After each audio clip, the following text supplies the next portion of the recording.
주신 하나님의 말씀은 느헤미야 11장 1절과 2절 그리고 12장 43절과 44절 말씀입니다. 설교 제목은 갈매기에게 날개가 있는 이유입니다.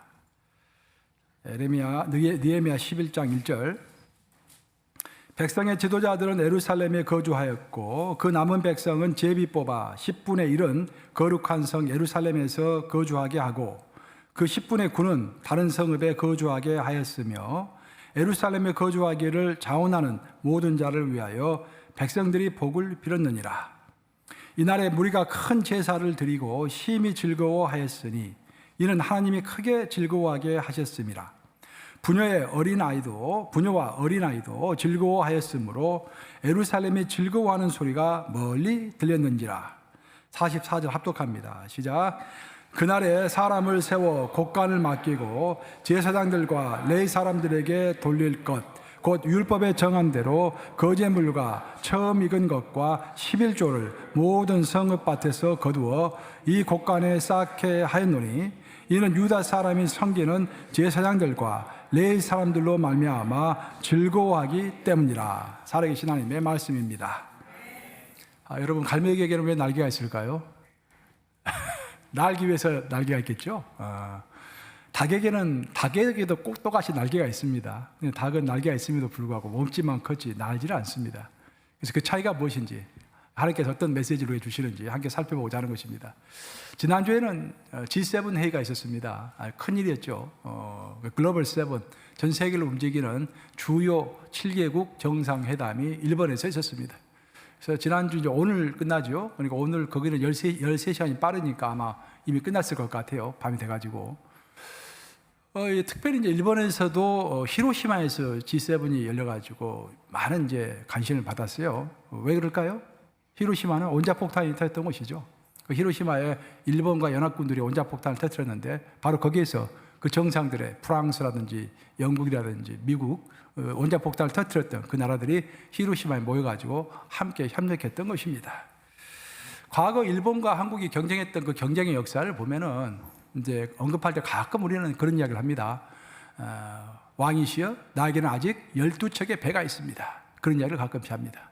누가 했던 이야기입니까? 이순신 장군이 했던 이야기예요. 상군 수군 통제사였던 원균이 일본군과 해전에서 대패를 하고 나서 손조는 생각을 합니다. 이게 끝장이구나 이제 우리는. 그래서 손조 임금은 이순신 장군에게 장계를 보내죠. 명령서를 보냅니다. 이제 우리 해군은 끝이 났으니까 남아있는 패잔병들을 다 모아가지고 권율 장군에게 가서 육지를 지켜라. 그렇게 얘기를 하죠. 그때 이제 이순신 장군이 답신을 합니다. 답신한 내용 중에 하나가 왕이시여, 신에게는 아직도 12척의 배가 있습니다. 12지파, 12제자, 예수 12제자, 또 12일꾼처럼 나에게는 아직도 12척이 있습니다. 라고 이야기를 하는 거예요. 한국 역사상 이 12척은 한국의 자존심으로 남아있습니다. 사실 그 명랑해전, 그 12척을 가지고 싸웠던 그 해전의 역사를 읽어보면은 일본군은 333척의 구람을 가지고 나왔어요. 333척 대 12척으로 싸운 것입니다. 그 해전에서 일본군은 18,000명이 전사를 했습니다. 그리고 대부분의 배가 333척의 많은 배들이 격침을 당했습니다. 근데 놀라운 것은 12척이 부분적으로 파손되는 배는 있었지만 완전히 격침된 배는 한 대도 없었습니다. 그래서 이게 기적 같은 일이라 이 말이에요. 아무리 싸움을 잘해도 나도 상처를 받게 마련인데 12척 중에서 침몰된 배는 단 한 척도 없었습니다.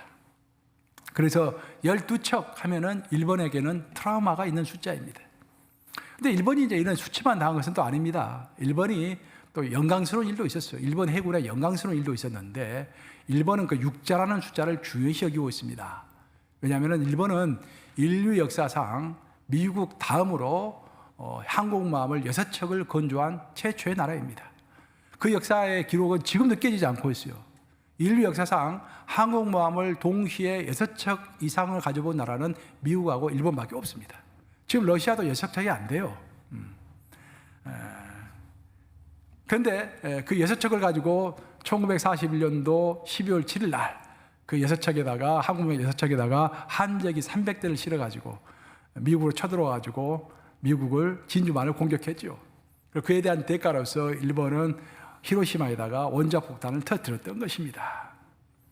일본이 상상치도 못하게 그 멀리 떨어져 있는 극동의 나라, 극동이라는 것은 동쪽 중에서도 극히 멀리 떨어져 있는 극동 아닙니까? 그 멀리 있는 구석대기에 있는 나라가 항공모함 6척을 몰고 함재기 300대를 동원해가지고 미국을 습격했다는 것은 미국에게는 큰 충격이었습니다. 그때부터 미국 정계와 미국 군대에서 어떤 한 단어가 생기기 시작했는데 그 단어는 6척의 트라우마라는 단어입니다. 어느 나라든지 6척 항공모함이 6척이 넘어서면은 그걸 가지고 언제든지 미국을 쳐들어올 수 있다는 거예요. 그래서 미국은 그 6척의 숫자를 항상 트라우마로 여기고 각 나라가 6척 이상의 함대를 갖는 것, 항공모함을 갖는 것을 적극적으로 반대합니다. 그 모든 반대를 뚫고서 최근에 내가 반드시 6척 이상의 항공모함을 가지겠다라고 선포한 나라가 있는데 그게 중국인 거예요. 그들은 2025년까지 2년 후죠. 2025년까지 6척의 항공모함을 만들겠다라고 이야기하면서 대국 굵기라는 것을 내세웠죠. 대국, 굵기, 굵다라는 굵은 무슨 굵자입니까? 우뚝 섰을 굵자죠. 기, 일어서다 그 말이죠. 대국으로서 우뚝 서기 위해서 항공모함 6척을 만들어서 미국에 버금가는 군사 강국이 되겠다. 경제적으로는 지금도 뭐 미국에 거의 뒤지지 않죠. 근데 군사력까지 미국에 뒤지지 않는 나라가 되겠다라고 들고 일어선 것입니다. 오늘날 어떤 나라가 6척의 항공모함을 가졌다라고 한다면 그 6척 항공모함이라는 그 숫자 자체가 두려움을 줍니다. 전 세계가 긴장하고 미국이 긴장하는 것입니다. 저는 이것을 여러분들이 신앙적으로 한번 생각해 보시기 바랍니다. 우리의 신앙에 있어서 6척의 함정과도 같은 6척의 항공모함과도 같은 것이 무엇이 있을까? 우리가 무엇을 가지고 있어야 사탄 마귀가 벌벌 떨면서 두려워할까? 성경에 따르면 하나님께서는 사탄 마귀에게 우리가 대적하기 위해서 3가지를 주셨다고 성경은 이야기합니다. 맨 먼저 주신 것이 그리스도의 보혈입니다. 그래서 보혈이 있어야만이 우리가 구원을 얻는 거고 구원이 있어야만이 영생이 있는 것이고 영생이 있을 때 우리는 죽음의 공포로부터 자유로워지는 것입니다. 사탄은 항상 2가지 무기를 가지고 있죠. 첫 번째 무기는 죽음이라는 무기고 두 번째 무기는 거짓말입니다. 거짓말은 사탄으로부터 오는 것이고 죽음에 관한 두려움도 사탄으로부터 오는 것입니다. 그런데 그 죽음과 사탄의 공격으로부터 자유로울 수 있는 길은 바로 그리스도의 보혈인 것입니다. 그래서 찬송가 중에서도 그리스도의 보혈에 관한 찬송이 많이 있는 것이고 그리스도의 보혈에 대해서 성경은 거듭거듭 강조하고 있는 것입니다.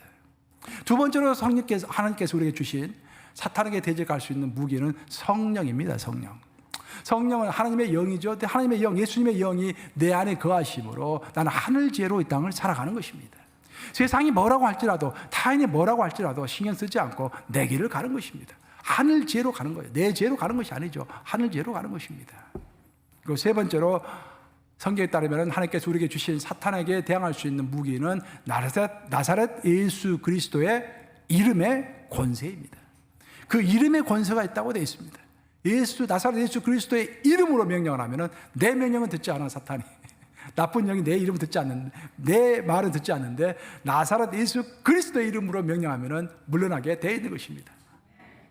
이 3가지 강력한 무기를 우리에게 주신 거예요. 이 3가지는 전부 다 하늘로부터 우리에게 내려오는 것입니다. 하나님께서 하늘로부터 우리에게 내려주시는 것입니다. 일방적으로 주시는 거예요. 그런데 성경은 이렇게 하늘에서 내려온 것만 이야기하는 것이 아니라 땅으로부터 올라오는 것, 즉 나로부터 시작하는 것도 동시에 언급하고 있습니다. 성경은 항상 십자가를 중심으로 이야기를 하죠. 즉 vertically 나와 하늘과의 관계를 이야기하고 나와 세상과의 관계를 이야기하는 거예요.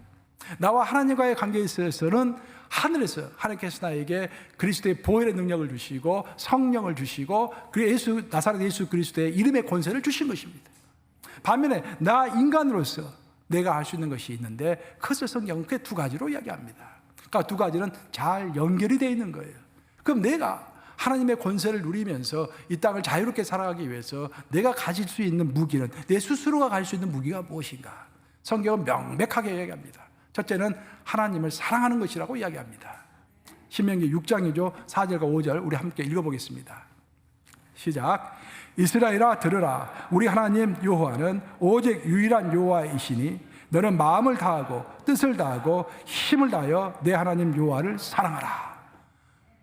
여러분 신명기 6장 4절부터 9절까지를 뭐라고 합니까? 보통 쉐마라고 이야기하는 거예요. 이스라엘 백성들이 오늘 살고 있는 유태인들도 생명처럼 여기는 말이 쉐마입니다. 그 쉐마 뜻이 뭐냐면은 이스라엘아 들으라라고 시작하잖아요. 근데 오늘을 보면은 이스라엘아 그런 말은 없어요. 그냥 들으라라고 되어 있습니다. 영어 성경도 이스라엘아 그 말 없죠. 리슨이라고 되어 있죠. 들으라는 말의 히브리어가 쉐마인데 쉐마예요. 이스라엘 사람들은, 그러니까 유대인들은 자기 자식이 태어나면은요 이제 언어를 가르쳐야 하지 않겠습니까? 저기 우리 유아방에서도 우리 캘럽이 지금 예배를 드리고 있는데 캘럽에게 이제 한국어를 가르칠 때, 어린아이들에게 이제 말을 가르칠 때 제일 먼저 유태인들은 이 신명기 6장 쉐마를 가르치는 거예요. 쉐마를 가르치면서 언어를 가르치는 것입니다. 히브리어를 가르치는 거예요. 그리고 이스라엘 사람들은 죽을 때, 유대인들은 죽을 때, 죽기 직전에 내가 이제 죽겠구나라고 생각하면은 마지막으로 쉐마를 다 암송합니다. 그리고 죽는 거예요. 그리고 유대인들은요 눈을 딱 뜨면은 쉐마를 먼저 딱 외우는 거예요. 여러분들 눈을 딱 뜨면 뭐부터 합니까? 여보 TV 켜요. 혹시 그렇게 하고 있지 않아요? 그 유대인들은 저녁 하루 일과를 다 마치고 침대에 누워서 자기 직전에 여러분들 뭐라고 하죠? 여보 불 꺼요. 그게 아니야. 침대에 누워서 쉐마를 탁 애우고 그리고 잠을 자는 거야. 그러니까 태어난 첫 순간부터 죽는 그 순간까지 쉐마로 시작하고 끝을 맺고 하루도 쉐마로 시작하고 쉐마로 끝을 맺는 거예요. 그 쉐마의 핵심적인 내용은 죽도록 하나님을 사랑하라라는 거예요. 죽도록 하나님을 사랑하라. 그리고 그 하나님을 죽도록 사랑하면은 자연스럽게 우리가 어떤 행동을 하게 되는데 그 행동은 자발적으로 자원해서 하나님의 일을 하게 된다. 그런 말이에요. 여러분들 여러분들의 그 부인을 사랑하십니까? 야, 우리 전승영 권사 마음이 나네. 여러분 그 부인들에게 한번 묻겠어요. 여러분들 여러분의 남편을 사랑하십니까? 그리스 소리가 좀 크네요. 할렐루야. 우리가 부인을 사랑할 때 어떻게 사랑해요? 입으로만 여보 사랑해요 라고 이야기하고 나서 부인이 아파가지고 몸살 걸렸는데 여보 왜 밥 안 차렸어? 왜 빨리 안 했어? 그 화를 내는 사람 있습니까? 아니죠. 여보 힘들지? 내가 이렇게 빨리 할게. 내가 밥 할게. 행동으로 나오는 거예요. 제가 오래전인데 제가 미국에 유학 갔을 때 평신도 시절에 집사 시절에 교회 성도님이 어떤 나이 드신 분이 이야기하시더라고요. 그럼 이혼하셨어요. 이혼하시고 미국 분하고 이제 같이 사시는데 그 전 남편이 한국 분이었대요. 근데 나한테 그런 이야기 하는 거예요. 남편이 이제 시집살을 했었대요. 처음 시집 와가지고 시집살을 하는데 떡을 만들면은 꼭 방앗간이 아니고 절구통에다가 이렇게 찹쌀을 이렇게 찢는다고 하더라고요. 그러면은 굉장히 힘이 든대요. 근데 시어머니가 하도 이게 눈초를 줘가지고 남편이 도와줄 수가 없는 거야. 이게. 근데 시어머니가 잠깐 자리를 비우면 남편이 막 달려온대요. 그래서 막 찍어준대요. 그리고 다시 오기 전에 또 다 간다라는 거야. 비록 미워서 이혼을 했지만 아직도 그 사랑을 잊을 수가 없다라는 거예요. 이게. 그렇죠? 이 사랑한다라는 것은 행동하는 거예요. 여러분들이 교회를 사랑한다라는 것은 교회를 자발적으로 교회를 위해서 행동하는 것입니다. 여러분들이 하나님을 사랑한다라는 것은 하나님 내가 목숨처럼 하나님을 사랑합니다. So what? 그것은 누구든지 쉽게 할 수 있는 이야기예요. 내가 하나님을 목숨처럼 사랑한다고 한다면, 내가 쉐마를 내 입으로 부르짖고 있다고 한다면, 내가 하나님을 위하여 자원하는 심령으로 일을 하는 거예요. 그래서 성경은 자원하는 심령을 그렇게 중요시 여기는 것입니다. 사도 바울이 그런 이야기를 했죠. 사도 바울이 골로새 교인들에게 훈계할 때 그런 이야기를 했습니다. 내 평생에 나는 내 삶을 이런 자세로 살았다. 내 평생에 나는 신앙생활을 이런 자세로 했다라고 딱 1절에서 이야기하고 있죠. 1절 24절 그 유명한 구절 아닙니까? 골로새 1장 24절 한번 같이 읽어보겠습니다. 시작. 나는 이제 너희를 위하여 받는 괴로움을 기뻐하고 그리스도의 남은 고난을 그의 몸된 교회를 위하여 내 육체에 채우노라 라고 이야기하고 있습니다. 그리스도가 남긴 고난이 있다라는 거예요. 예수 그리스도께서 이 땅에 오셨을 때 하나님의 사명을 가지고 왔습니다. 하나님의 사명은 이 땅에 있는 모든 잃어버린 자들을 구원하는 것이었습니다. 하지만 예수님은 아무리 노력을 했지만 3년 동안 공생을 사시면서 모두에게 복음을 전할 수가 없었습니다. 예수님 주위에는 딱 11명만 남아있었죠. 그 11명의 제자를 확실하게 키워가지고 그들을 지상사명 성취를 위한 씨앗으로 이 땅에 남겨놓고 하늘로 승천하신 거예요. 그 남은 고난을 이 땅에 주신 것입니다. 그래서 그리스도께서 채우지 못한 그 남은 고난을 11제자가 열심히 채우다가 그들도 다 채울 수가 없었어요. 그 제자들에게 주셨고 그 제자는 또 다른 제자에게 주셨고 쭉 내려오다 보니까 우리까지 내려오게 되는 것입니다. 기본적으로 사도 바울이 이야기하고 있는 크리스찬의 삶의 자세라는 것은 그리스도의 남은 고난의 잔을 채우는 것이 우리 그리스도인들의 사명인 것입니다. 그리고 그 남은 고난을 채울 때 두 가지 자세로 채우라라는 거예요. 첫째는 하나님을 사랑하라는 것입니다. 예수님을 사랑하라는 것입니다. 성령을 사랑하라는 것입니다. 하나님 사랑하지 않고서 하나님 일을 열심히 할 수 없다라는 거예요. 인간의 능력으로는 절대 열심히 할 수 없습니다. 하나님을 사랑하는 것이 힘이고 하나님을 사랑할 때 그 힘을 받아가지고 하나님을 사랑하는 힘으로 내가 나답지 않게 열심히 봉사하고 열심히 헌신하고 자발적으로 누가 시키지 않아도 자발적으로 열심히 하게 되는 거예요. 그런 역사를 사도 바울은 이야기하는 것입니다. 1970년대 이후에 전 세계에서 출판된 기독교 관련 소설 중에서 가장 많이 팔린 책이 두 권이 있습니다. 하나는 이제 이태리에서 1980년대 출판이 된 장미의 이름이라는 소설이에요. 그 소설 가지고 내가 아주 오래전에 여러분들에게 내가 소개 한번 했어요. 제가 기억할지 모르겠는데, 그리고 1970년도에 더 위대한 책이 나왔는데 그 책이 바로 그 유명한 갈매기의 꿈이라는 책입니다. 들어보셨죠? 리처드 버크가 지은 리처드 바크는 이게 보니까 바흐 그 음악가 바흐하고 라스트 네임이 똑같아요. 근데 이제 CH는 독일어로는 흐라고 발음하죠. 그래서 바흐가 되고 영어로는 크가 되니까 우리는 리처드 바크라고 하는데 그 라스트 네임이 똑같더라고요 보니까. 근데 이 사람이 이제 갈매기의 꿈이라는 그런 소설을 써가지고 많이 팔렸죠. 그러니까 이태리에서 발행이 된 장미의 이름이라는 소설은 3천만 부가 팔렸습니다. 어마어마하게 팔렸죠. 근데 갈매기의 꿈은 지금까지 해서 6천만 부가 팔렸습니다. 배 이상 팔렸어요. 물론 미국에서 그 이후에 1990년도 정도 해가지고 Left Behind, 옛날 우리 교회에서 영화로도 봤죠. 그 Left Behind가 나와서 그것이 이제 6,500만 부 팔렸는데 그것은 시리즈로 나왔습니다. 한 권이 그렇게 팔린 게 아니라 시리즈 전체가 해서 팔렸기 때문에 단행본을 해가지고는 제일 많이 팔린 크리스찬 소설은 바로 갈매기의 꿈이라는 그 소설인 거예요. 갈매기의 꿈은 이제 리처드 버크가 썼는데, 리처드 버크가 캘리포니아에 있는 롱비치 아시죠? 그 아름다운 롱비치에서 살고 있었어요. 그 롱비치가 이제 아주 아름답고 경치도 좋고 기후도 좋기 때문에 산책을 많이 했다고 합니다. 근데 어느 날 산책을 하고 있는데 뒤에서 어떤 음성이 들리는 거야.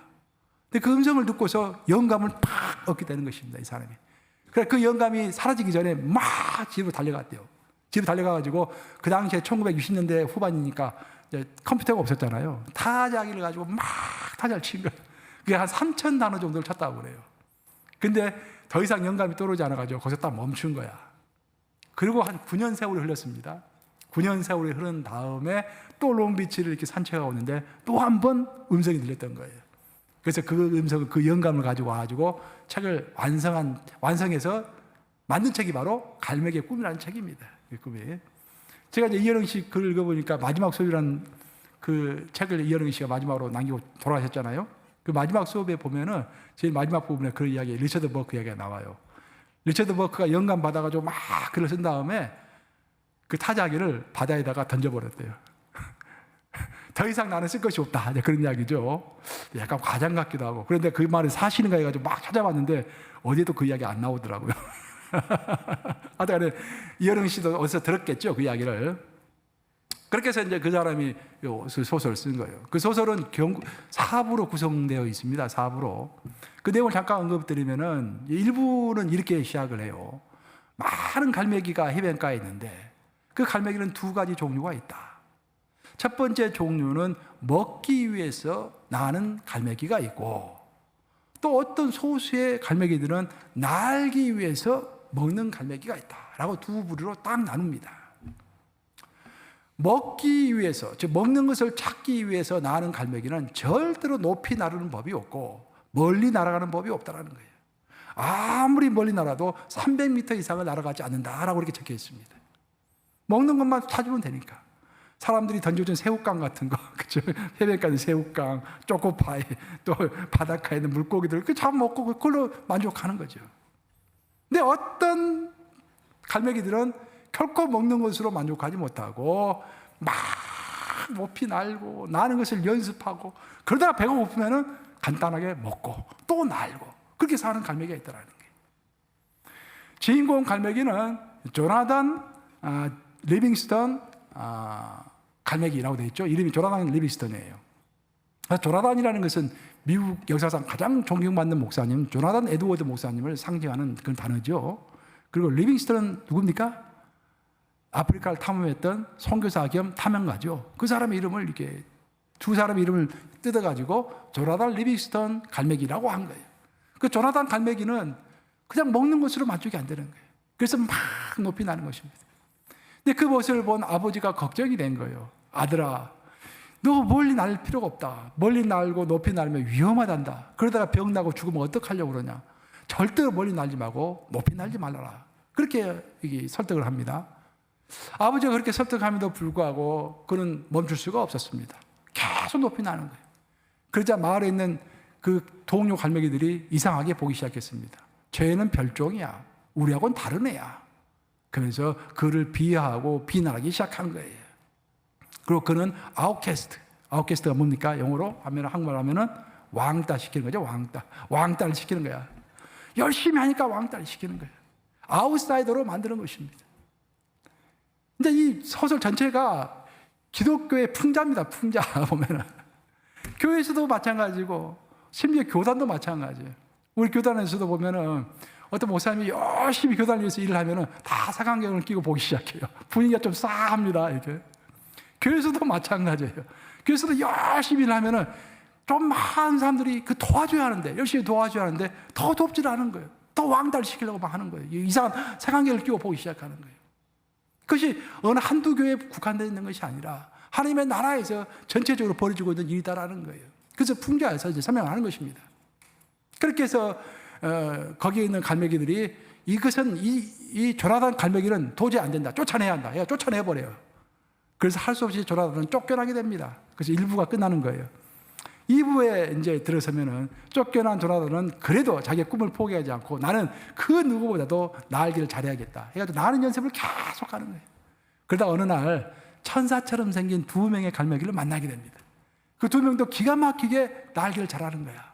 그래서 세 갈매기가 힘껏 날다가 그냥 하늘을 초월해가지고 신비의 세계로 들어가게 됩니다. 초월적 세계로 들어가게 되는 것이죠. 어디입니까? 천국에 들어가게 되는 거예요. 천국에 가서 봤더니 거기서는 깜짝 놀란 많은 일이 벌어지는데 천국에서는 먹을 것을 찾아서 나는 갈매기는 한 마리도 없었습니다. 모두가 다 열심히 나는 것을 연습하는 그런 갈매기들만 있는 거예요. 땅에 있을 때 우리가 먹는 것을 찾지 하늘 가서는 영광, 영광, 영광, 또 영광. 요한계시록에 나오잖아요. 그것처럼 하늘 올라가 봤더니 전부 나는 갈매기만 있지 먹이를 찾는 갈매기가 없었다는 거예요. 너무 기뻐가지고 또 그 천사들이 이 조나단 갈매기를 또 인정을 해줘요. 그래서 우쭐해가지고 거기서 더 많이 배웁니다. 그런데 하늘에 있는 이제 그 갈매기들이 너는 땅으로 좀 내려가서 너희 고향으로 돌아가서 사람들에게 나는 법을 좀 가르쳐 주는 것이 좋겠다. 너는 그냥 돌아가라. 그렇게 해서 땅으로 내려오게 되는 거예요. 그게 이제 2부의 끝이고 3부의 시작입니다. 그래서 전체적인 구조가 예수님하고 똑같아요. 예수님이 이 땅에서 사역하시다가 죽으셔가지고 이게 잠시 3일 동안 계시다가 다시 일을 하시다가 또 하늘 올라가셨잖아요. 그 다시 오시잖아요. 재림하시잖아요. 그 전체적인 과정을 똑같이 이제 비유로 설명을 하고 있는 것입니다. 그래서 이 조나단이 이쪽으로 땅으로 내려와가지고 제자를 얻기 시작하는데 7명의 제자가 생기는 거예요. 그 중에서 수제자는 플래처라고 하는 자기의 수제자, 첫 번째 제자가 수제자입니다. 그들은 조나단의 말을 잘 들었고 조나단은 많은 갈매기를 가르치는 것이 아니라 그 7명에 집중해가지고 세밀하게 어떻게 나르는지 어떻게 비상하는지 자기가 배웠던 것들을 다 전수해 줍니다. 그 7명을 데리고 고향으로 딱 돌아왔어요. 고향에서는 열렬히 환영했을까요? 예전보다 더 핍박하기 시작합니다. 떼거지로 왔구나 하면서 더 핍박해가지고 몰아내려고 막 그래요. 그때 조나단이 그렇게 이야기를 합니다. 제자들에게 미워하지 말아라. 끝까지 사랑해라. 조나단은 자기 고향의 갈매기들 미워하지 않습니다. 끝까지 마음을 지키면서 사랑하게 되는 것이죠. 그러다가 어느 하나님이 정해준 시간이 되었을 때 조나단은 자기가 이제 하늘로 올라갈 시간이 되었다는 것을 알게 되는 거예요. 그래서 플래처, 자기의 수제자인 플래처를 딱 부릅니다. 예수님의 베드로와 같은 그 제자죠. 불러가지고 플래처에게 이야기를 해요. 앞으로 내가 사라질 것인데, 내가 사라진 이후에 너는 이 땅에서 남아서 계속해서 제자 훈련을 하고 나르는 훈련을 갈매기들에게 시키고 딱 한 가지는 하지 말아라. 절대로 나를 우상화하지 말아라. 그렇게 이야기를 해요. 그렇게 하고 나서 갑자기 공중으로 사라져서 없어집니다. 그것을 본 플래처는 마음은 슬펐지만 그 사명을 가지고 계속해서 동료 갈매기들에게, 그 마을 갈매기들을 설득해 가면서 꼭 참으면서 나는 법을 가르쳐 주었다라는 것이 3부의 내용이고 그게 끝입니다. 그게. 원래 여러분들이 아마 이 책은 다 대부분 읽으셨을 거예요. 저도 중학교 때 읽었는데 이 책이 100페이지가 안 됩니다. 한 90페이지 정도밖에 안 돼요. 그 책 내용이 거의 한 3분의 1은 전부 다 그림으로 되어 있잖아요. 그러니까 1시간이면 읽을 수 있는 분량이에요. 이 분량은. 아주 짧은 분량입니다. 근데 원래 냈던 책은 여기서 끝이 났었습니다. 그러다가 1981년이 되었을 때 이 리처드 버크가 사업에 크게 실패를 하게 됩니다. 인생의 쓴자를 먹게 되는 거예요. 그리고 결혼을 3번이나 연거품 하게 됩니다. 결혼하고 이혼하고 결혼하고 이혼하고 이혼하고 또 결혼하고 이 3번의 여자를 맡게 되는 거예요. 찾아봤더니 2명은 돌아가셨고 1명 아직도 살아있더라고요. 미망인이. 그리고 결정적으로 어려운 일을 당하게 되는데 2012년입니다. 2012년에 원래 이 사람이 조종사였어요. 경비행기를 몰다가 착륙을 잘못해가지고 큰 사고를 당합니다. 그래서 죽기 직전에 코마 상태에 빠져가지고 병원에서 일주일 동안 깨어나지를 못해요. 근데 그 일주일 동안 죽음 상태에서 임사체험을 하게 되는 것입니다. 임사체험이 뭔지 아세요? 잠시 죽었다가 하나님 만나고 천국 가고 그런 거 있잖아요. 그런 사람들 있잖아요. 그 임사체험을 하게 되는 거예요. 그리고 병원에서 40일 동안 있으면서 생각을 하게 됩니다. 아, 이것은 하나님이 나에게 기회를 주신 거구나. 사실 원래 이 사람이 책을 쓸 때는요 4부까지 썼었어요. 4부까지. 근데 4부는 내용이 약간 이 내용을 발표하면은 많은 사람들이 자신을 비판할 것 같아가지고 용기가 없어서 3부까지만 해가지고 출판했던 거예요. 그 4부는 그냥 출판 안 하고 있었는데 자기가 죽기 직전에 깨어나가지고 아, 이거 하나님의 뜻이다라고 생각하고서 자기가 숨겨놓았던 4부를 내서 개정 증거판을 2014년에 낸 거예요. 그래서 2014년에 완벽한 갈매기의 꿈이라는 책이 나왔습니다. 여러분들이 읽은 책은 대부분 3부로 끝날 거예요. 그런데 2014년에 나온 개정 증거판을 보면은 4부까지 다 나와 있어요. 그 4부의 내용은 이렇습니다. 이제 조나단은 하늘로 올라가고 이제 그 제자들만 남았잖아요. 제자들이 열심히 나는 연습을 해가지고 이 조나단에 못지않게 잘 납니다. 그래서 본 많은 사람들이 드디어 제자들을 인정하기 시작해요. 그러면서 그 갈매기 떼들이 조나단에 대해서 더 많이 생각을 하게 됩니다. 야, 이 제자들이, 조나단의 제자들이 이 정도로 훌륭할 정도면은 조나단은 얼마나 훌륭할까? 그 조나단이 했던 이야기들, 조나단이 생긴 모습, 조나단이 행동했던 것들, 그런 것들에 대해서 연구를 하기 시작하는 거예요. 근데 문제는 뭐냐면은 그 많은 갈매기들이 모래사장에 모여가지고 전부 앉아가지고 조나단에 대한 이야기만 하고 조나단에 대해서 그리워하기만 하고 결국 날지를 않는 거예요. 날질 않고 거기서 이야기만 하는 것입니다. 바로 그런 상황을 보고서 앤토니라는 조나단의 제자가 있었는데 앤토니가 그렇게 이야기합니다. 이건 아니다. 조나단이 우리에게 가르쳐주고 명령한 것은 날라고 하는 것이었지 여기 앉아가지고 조나단을 추모하라고 한 것이 아니다. 우리 갈매기에게 난리가 있는 이유는 나는 것 아니겠느냐.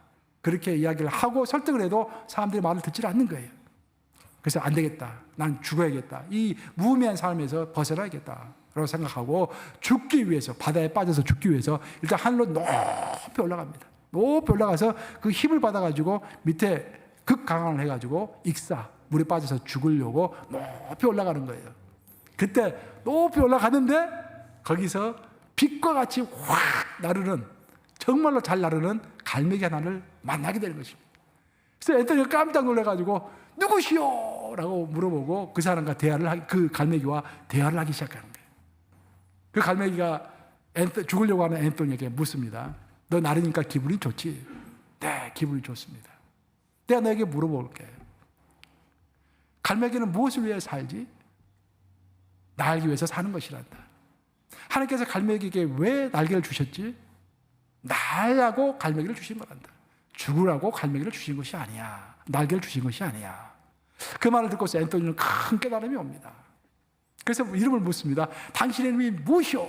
라고 물었을 때 그 빛과 같은 갈매기가 나를 존이라고 불러라, 나를 요한이라고 불러라 라고 하는 것이 마지막 구절이에요. 그리고 사부가 책이 딱 끝이 나는 것입니다. 여러분, 결국 갈매기에게 날개가 있는 이유는 날기 위해서 날개가 있는 것입니다. 근데 우리가 갈매기 못지않게 덩치가 큰 닭을 보세요. 닭도 날개가 있습니다. 근데 닭은 결코 날개를 사용하지 않습니다. 언제만 날개를 사용합니까? 누군가 자기를 잡아먹으려고 할 때 긴급한 상황이 있을 때만 날지, 더 이상 날지 않고 가만히 땅만 보고 살아가는 거예요. 날개의 효능을 잘못 사용하고 있는 것입니다. 저는 우리 크리스천도 똑같다고 생각합니다. 우리 크리스천들이 중생하는 이유는, 물과 성령으로 새롭게 태어나는 이유는 모래사장에 모여서 앉아서 있기 위해서 중생하는 것이 아닙니다. 우리가 중생하는 이유는 조나단처럼 또 독수리처럼 날개를 활짝 펴고서 비상하기 위해서 우리가 중생하는 거예요. 오늘 많은 성도들이 교회에 앉아 있지만 사실 여기에는 실제로 중생하는 성도가 있고 아직까지 중생하지 못한 성도가 있는 거예요.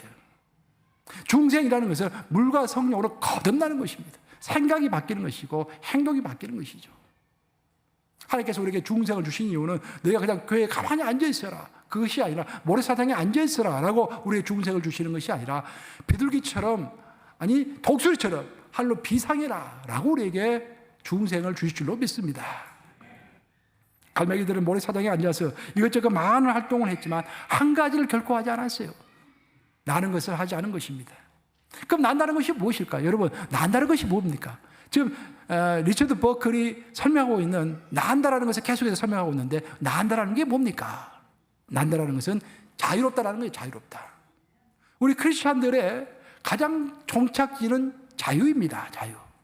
죽음의 공포로부터의 자유, 세상으로부터의 자유인 거예요. 자유는 영어로 표현하면 freedom이고, freedom from이 중요한 거예요. 무엇으로부터의 자유인가? 첫 번째로는 세상의 유행과 세상의 사상과 세상의 행동으로부터의, 또 세상의 평가로부터의 자유입니다. 여러분, 세상의 평가로부터 자유롭게 살아가고 있습니까, 여러분? 그게 중요한 거예요.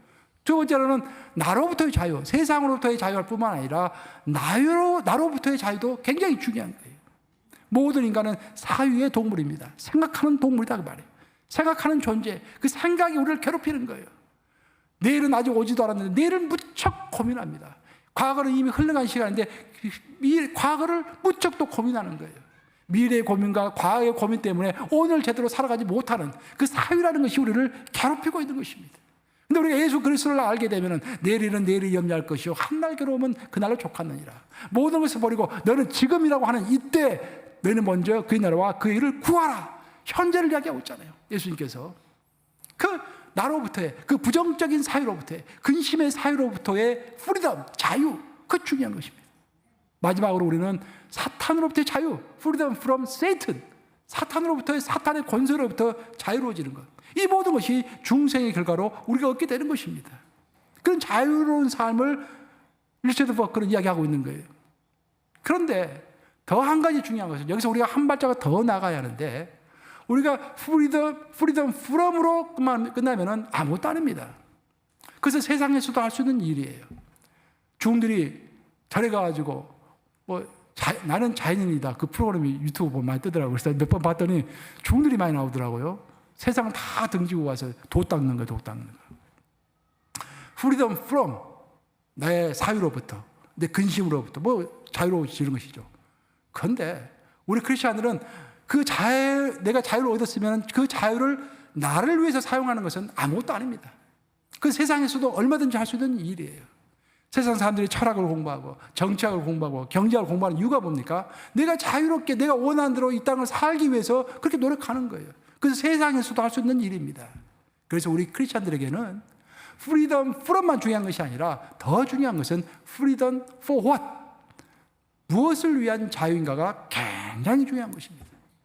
사랑하는 여러분, 여러분 자유롭기를 원하시죠? 하나님의 진리가 우리를 자유롭게 한다고 했습니다. 그 진리로부터 진리를 가지고 여러분들이 자유로워졌다고 한다면 그 자유를 무엇을 위해 사용해야 합니까? 그리스도를 위하여, 그리스도의 영광을 위하여. 그 웨스트민스터 요리문답 첫 번째 질문이 뭡니까? 인간은 왜 삽니까? 무엇을 위하여 삽니까? 인간은 하나님의 영광을 위하여 사는 것입니다. 우리가 자유롭게 되었으면 자유를 하나님을 위하여 살게 되는 거예요. 살아야 하는 것입니다. 그렇죠?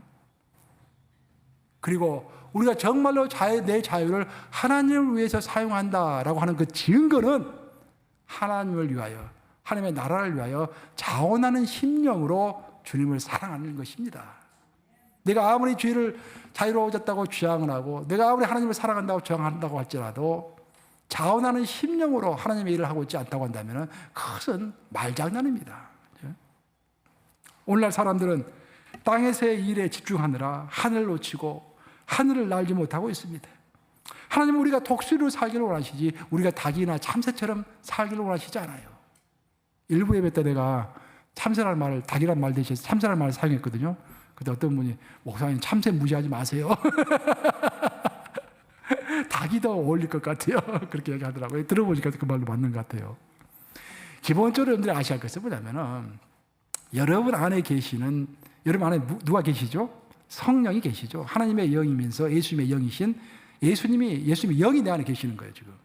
그 예수님의 영은요, 지구만 창조하신 분이 아니라 온 우주를 창조하신 삼위일체 하나님이십니다. 우주적인 하나님을 내 안에 모시고 살아가고 있는 거예요. 온 우주가 내 안에 있는 것입니다. 왜? 예수님께서 온 우주를 창조하셨을 뿐만 아니라 그 온 우주를 지금도 예수님이 운행하고 계시기 때문에. 그렇죠? 마음이 넓어야 하는 거예요, 우리가. 그 예수님을 모시면서 독수리처럼 비상하는 삶을 살아야 할 줄로 믿습니다.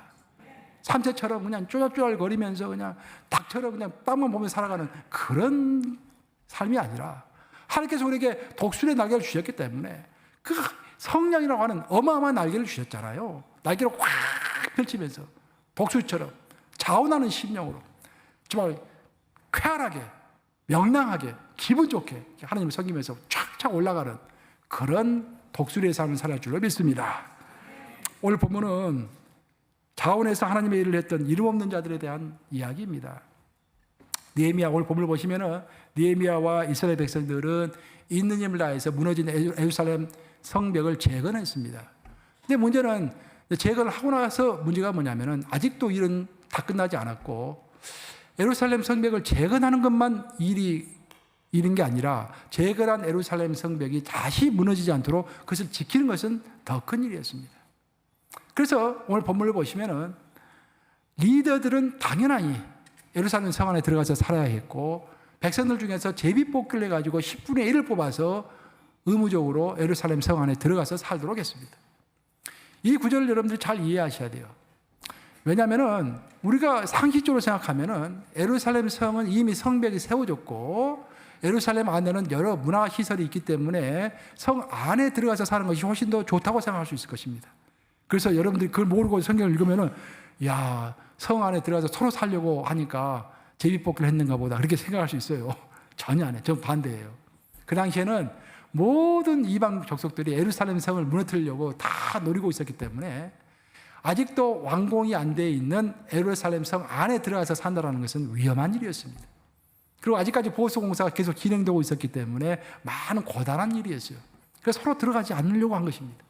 그래서 의무적으로 누군가는 들어가 있어야 하기 때문에 제비뽑기를 해가지고 10분의 1을 뽑았고 지도자들은 당연하게 먼저 앞장서서 힘든 일을 해야 하기 때문에 성 안으로 들어갔던 것입니다.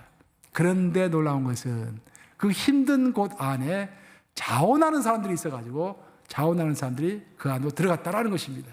그것이 오늘 본문에 나오는 11장 2절 말씀이죠. 한번 같이 읽어보겠습니다. 있습니다. 시작. 예루살렘에 거주하기를 자원하는 모든 자를 위하여 백성들이 복을 빌었느니라. 어떤 사람들은 제비가 뽑히지도 않았음에도 불구하고 자원해서 어려운 일을 하겠다고 나선 것입니다. 그리고 백성들은 모든 백성들은 그 자원하는 사람들을 비방하고 비판하고 폄하하고 하는 것이 아니라 그들을 축복했다라는 거예요. 사도 바울은 사역을 하면서 자원하는 심령이 어떤 심령인지를 이렇게 설명을 했습니다. 고린도 후서를 통해서 설명했는데 고린도 후서 8장 3절 한번 같이 읽어보겠습니다. 시작. 내가 증언하노니 그들이 힘대로 할 뿐 아니라 힘에 지나도록 자원하여 라고 얘기하고 있습니다. 이게 이제 무슨 말이냐면 이게 고린도 교회 성도들에게 이제 한 말인데 예루살렘 교회가 큰 기근이 닥쳤습니다. 예루살렘 교회가 모교회잖아요. 첫 번째 세워진 교회 아닙니까? 근데 성도들이 너무 이제 가난해가지고 기근이 오랫동안 지속돼가지고 먹을 것이 없었습니다. 그래서 사도 바울이 선교를 하는 와중에 우리의 모교회인 예루살렘 교회를 도와야지 하면서 자기가 이렇게 선교하고 있는 교회들에게 연락을 해서 우리가 구제 헌금을 좀 하자, 도와주자라고 이야기를 한 거예요. 그랬더니 그 사도 바울이 치리하고 있었던 교회 중에서 제일 부자 교회가 고린도 교회였습니다. 고린도 교회는 오늘날 말 것 같으면 홍콩이나 뉴욕 같은 국제 항구 도시예요. 성도들이 굉장히 잘 살았습니다. 그 성도들에게 사도 바울이 요청을 했을 때 성도들이 열심히 하겠습니다라고 다 자원해서 이렇게 하겠다고 이미 약속을 했어요. 근데 시간이 지나도 예루살렘 교회를 돕지 않는 거예요. 그래서 사도 바울이 쓴 편지가 고린도 후서라는 편지예요. 고린도 후서 그 내용이 쭉 나오고 있어요. 그래서 고린도 후서를 통해서 사도 바울이 고린도 성도들을 훈계할 때 마게도냐 성도를 예를 들고 있는 것입니다. 마게도냐 성도들은 굉장히 가난한 성도들이었습니다. 오늘날로 말 것 같으면은 그리스 지역 그리고 체코슬로바키아 그 근방 지역 동유럽권에 있는 교회들이죠. 그때도 가난했고 지금도 가난하죠. 그때 굉장히 가난했어요. 근데 그 사람들은 내가 뭐 구제헌금을 하겠다라고 그런 말을 하지 않았음에도 불구하고 할 때가 됐을 때 있는 힘을 다해서 했는데 힘에 지나도록 했다라고 본문은 이야기하고 있는 것입니다. 힘에 지나도록. 그래서 사도 바울은 자원함의 기준이 하나님의 나라를 위하여 자원하는 기준이 뭔가를 명확하게 고린도 성도들에게 가르치고 있는 것입니다. 성경에서 말하는 자원함이라는 것은 내 능력대로 하는 것이 아니라 내 힘대로 하는 것이 아니라 힘에 겨웁도록 힘에 지나도록 자원하여 라고 본문 이야기하고 있잖아요. 힘에 지나도록 자원하는 것. 그것이 성경이 이야기하고 있는 하나님을 사랑하는 자의 자원함인 것입니다. 이제 말씀을 마무리합니다. 외국을 대표해서 국빈 자격으로 미국을 방문하면 이번에도 윤석열 대통령이 국빈 자격으로 미국을 방문했는데 그 국빈들은 반드시 꼭 워싱턴 DC에 있는 한 곳을 꼭 방문합니다. 그것이 바로 알링턴 국립묘지입니다. 그 국립묘지에 가면은 미국의 그 역대 대통령의 묘지가 있고 또 미국의 유명한 지도자들의 묘지가 다 있습니다. 그 묘지 중에서도 최고 높은 곳에 아주 좋은 곳에 어떤 한 묘지가 있는데 그것이 그 유명한 4명의 무명의 용사의 묘지입니다. 그 이제 높은 곳에 있기 때문에 워싱턴 DC 하늘을 다 보죠. 거기서 보이죠. 그 위에서 딱 보면은. 그 4명의 사람이 안치가 되어 있습니다. 첫 번째 사람은 제1차 세계대전에 참전했다가 죽었던 이름도 알 수 없는 그 무명의 한 사람의 시신을 갖다가 놓았습니다. 그리고 두 번째 무덤에다가는 제2차 세계대전에 참전했다가 죽은 많은 사람들 대표해서 이름도 없는 어떤 한 사람의 시체를 거기다 두었습니다. 세 번째는 한국전에 참여했던 사람들을 대표해서, 네 번째는 베트남 전쟁에서 참여했다가 죽었던 그 많은 무명의 용사들을 대표해서 한 명의 무명의 용사를 거기다 안치한 것입니다. 결국 그 알링턴 묘지가 자랑하며 이야기하고 있는 것은 뭐냐면은 오늘날 미국이 미국다운 것은, 오늘날 미국이 강대국으로 지금까지 버티고 있는 것은 이 무명의 이름 없이 죽어간 그들의 수고와 노력이 있었기 때문에 오늘날의 미국이 있다라는 것입니다. 그리고 너가 국빈 자격으로 미국에 왔다고 한다면 그들 앞에, 이 무명의 용사 앞에 무릎을 꿇고 고개를 숙이라라는 그런 말이에요. 한 나라가 됐든지 하나님의 나라도 마찬가지고 한 교회도 마찬가지입니다. 어떤 무명의 용사들이 있고 무명의 기도하는 사람들이 있고 무명의 어떤 사람들이 헌신적인 사람이 있기 때문에, 자원하는 사람이 있기 때문에 하나님의 나라는 영원한 것이고 하나님의 교회도 영원할 줄 믿습니다. 오늘 본문은 이렇게 마무리를 하고 있죠. 예루살렘이 즐거워하는 소리가 멀리서부터 들려오더라. 예루살렘에 즐거워하는 소리가, 박수치는 소리가 들렸어요. 왜 그 박수치는 소리가 들렸습니까? 자원하는 사람이 생기니까 그것을 보고 성도들이 다 놀래가지고 사람들이 그 사람들을 위해서 막 박수를 쳐준 거예요.